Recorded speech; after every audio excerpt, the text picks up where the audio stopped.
আল্লাহ আল্লাহ আল্লাহ আল্লাহ আল্লাহ আল্লাহ আল্লাহ আল্লাহ আল্লাহ আল্লাহ আল্লাহ আল্লাহ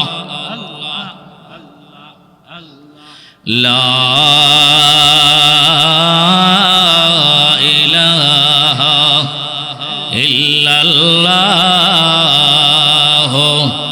মুহাম্মাদুর রাসূলুল্লাহ মহব্বতে পড়ি সাল্লাল্লাহু আলাইহি ওয়াসাল্লাম। আমার ভাই বলতেছিলাম হযরত খুবাইবকে কষ্ট দেওয়া হচ্ছে, কথা বলেন ঠিক কিনা? শুলিতে চড়াইয়া ওনাকে কষ্ট দেওয়া হচ্ছে। আমার ভাই ওনাকে শহীদ করার লক্ষ্যে তীর বল্লম নিয়া তারা প্রস্তুত, রেডি। খুবাইব রাদিয়াল্লাহু তাআলা আনহু শুলির উপর থেকে চোখ ঘুরাইতেছিলেন আর দেখতেছিলেন গোটা ময়দানে একজন মুসলমান দেখা যায় না। হাবাই হাবাই গোটা ময়দানে মুসলমান নাই। আল্লাহরে বলতেছেন, আল্লাহ আমার পক্ষে কেউ নাই, কথা বলেন ঠিক কি না? আপনারা বলেন যার পক্ষে কেউ নাই তার পক্ষে কে আছে? বলেন যার পক্ষে কেউ নাই তার পক্ষে আছেন ভাই। খুবাইব রাদিয়াল্লাহু তাআলা আনহু চোখ ঘুরে ঘুরে দেখতেছিলেন গোটা ময়দানে কোনো মুসলমান দেখা যায় না। মুসলমান হযরত খুবাইব রাদিয়াল্লাহু তাআলা আনহু আল্লাহ রাব্বুল আলামিনকে বলতেছিলেন, প্রভু গো, গোটা ময়দান আমি তন্ন তন্ন করে দেখলাম, কোনো মুসলমান দেখা যায় না। আল্লাহ আমি যেখানে শহীদ হতে যাচ্ছি এই সংবাদটা আমার নবী কেমনে জানবে? কোনো মুসলমান নাই। আল্লাহ আমি আমার জিন্দেগীর শেষ একটা সালাম আমি আমার নবীরে পৌঁছাইয়া দিতে চাই। এখানে এই ময়দানে কোনো মুসলমান নাই, কোনো মুমিন নাই, কোনো ইমানদার নাই। আল্লাহ আমার জিন্দেগীর শেষ একটা সালাম আপনার জিম্মাদারিতে দিয়ে গেলাম, আমার সালাম আমার নবীর কানে পৌঁছাইয়া দিয়ে। আমরা আল্লাহ পারবো নিও, মক্কা থেকে মদিনা আওয়াজ পৌঁছাইতে পারবো? মুসলমান হযরত খুবাইব রাদিয়াল্লাহু তাআলা আনহু বলতেছিলেন, আল্লাহ আমার মনে বড় আশা ছিল গো, আমি নবীর সামনে আমি শহীদ হব, নবীও আমারে দেখবে, আমিও নবীরে দেখব শেষবারের মতো। মনের আশা পূরণ হইল না গো। আমি মক্কায়, আমার নবী মদিনায়, আমার শেষ সালামটা নবীর কানে পৌঁছাইয়া দিয়েন। এমনিতে একটু পরে আমার মায়ার নবী ওই মসজিদে নববীর ভিতরে সাহাবায়ে কেরামের সামনে হঠাৎ করে বলে উঠলেন, ওয়া আলাইকাস সালাম ইয়া খুবাইব, ওয়া আলাইকাস সালাম ইয়া খুবাইব। সাহাবায়ে কেরাম ডাইকা বলেন, ওগো নবীজি আপনার খুবাইবকে কোথায় পাইলেন? খুবাইব তো মক্কায়, আপনি হইলেন মদিনায়, আপনি খুবাইবের সালাম কেমনে শুনলেন গো নবী? এমনাইতে মায়ের নবী ডাইকে বলেন, সাহাবীরা রে, মহান আল্লাহ রাব্বুল আলামিন আমার খুবাইবের আখিরে একটা সালাম আমি পয়গম্বরের কাছে আহকামুল হাকিমিন আল্লাহ এই মুহূর্তে পৌঁছায়া দিয়েছে।